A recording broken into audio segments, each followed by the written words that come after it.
Hi, I'm Beck and welcome to my spoiler-free review of the newly revised version of The Bone Season by Samantha Shannon. This book follows 19-year-old Paige Mahoney and it is set in the year 2059. Paige is also a clairvoyant and a dreamwalker, and her job is to break into people's minds, and she works for criminal overlord Jackson Hall. They all live in Scion, London, which is a very carefully controlled and patrolled place, and being clairvoyant in this city is a crime. So Paige essentially breaks the law just by breathing because she is a clairvoyant, and one night she is captured and apprehended and then taken off to the city of Oxford. It is a city that has been kept secret for 200 years because it is the home to these otherworldly creatures. These creatures are called the Rephaim. Now, for essentially all of this time, clairvoyants have been captured in the city of Scion, and to clean the city of clairvoyants, they have been sent to Oxford and trained to be on the front lines against the Emim. So these are the creatures that came from the same otherworldly place as the Rephaim, and they drain the ether, which is the magical essence that allows clairvoyants their particular abilities. Paige is obviously a prisoner in this city of Oxford, and each prisoner is assigned to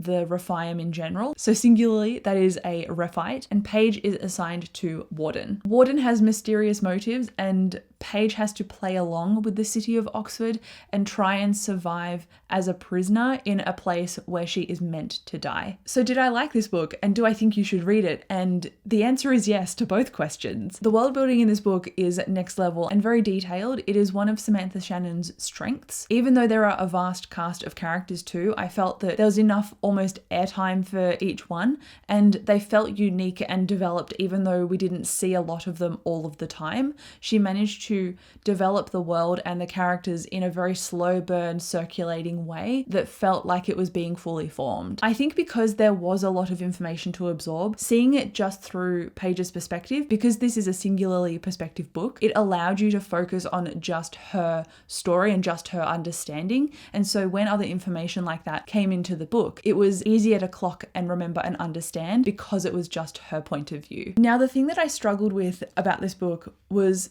also a strength of it, which is a little bit weird. So I want to talk about the pace. What I mean here is the time that we spend with Paige in Oxford, we are singularly experiencing what she is. And so we get to see the slow burn relationships of the people she meets in this city and how cold it is and how they're all really struggling to survive in this environment that will turn around and kill them in a breath without a second thought. So that was all integral to setting up the world and the breadth of characters in it. I could feel the desperation for survival in here. I could feel the rivalry and also the trust that was blooming in the book. And I have said it as a descriptor previously, but this is a slow burn book which kind of worked against it in some ways as well. It felt to me very slow in the middle, even though there were action sequences in there, very well written ones too, and movement of Paige doing things and thinking through things. But because it was so detailed and there was such depth to each chapter and moment, it did feel like it was traveling a lot slower in the middle. I think though this book is extremely worthwhile if you are in for a detailed, strong intentioned story about oppression and survival. This was fantastic. There was also that slow burning loyalty and a found family dynamic in here as well, which is always a hook for me whenever I'm looking for something to read. So I think it is worthwhile, but just know that it's not going to be a consistently very fast-paced action book,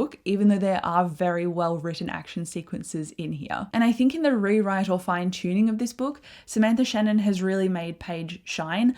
Obviously, she is 19, she is trying to survive and has gone through these very traumatic events to make up her life experience. So she's a very angry character, and you can really see the rawness of that and how she really grows across the entirety of this story. She is slow to trust, but when she trusts, she's got that loyalty there. And so seeing her develop that way was very fascinating, and the way she thought very strategically was sometimes just upended by impulsivity. So I liked seeing those up and downs of her story, and I think it's a lot more clear, her thoughts, feelings and actions in this rewrite than it was from my vague memory in reading the initial Bone Season when it first released. I think the experience of Samantha Shannon has really contributed to my understanding of Paige. Overall, I enjoyed this and I'm settling on a 4-star rating. The strength of the world building is such a draw card in here, specifically all of the subcategories and different varied abilities of all of the clairvoyants, not to mention the the addition of the Rephium, which is an extra level on top of that clairvoyant information. She's a world-building genius, as far as I'm concerned, and a very descriptive writer. Honestly, the pace let me down the most, which made it feel slow at times, but that's really my only negative factor. But I enjoyed the relationship so much that Paige developed with the Seven Seals crew and also with the characters in Oxford and with Warden as well. I think it was her character unfurling alongside all of the world building that is starting to take form, and I really enjoyed revisiting and seeing this beginning again. And I'm definitely a sucker for all of the clairvoyant abilities and how they manifest in combat and interact.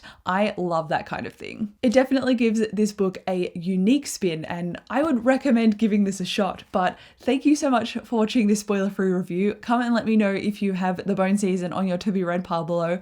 I would be interested to know, but thank you so much for watching this video. I'll come chat to you in the comments, and I'll see you in my next video.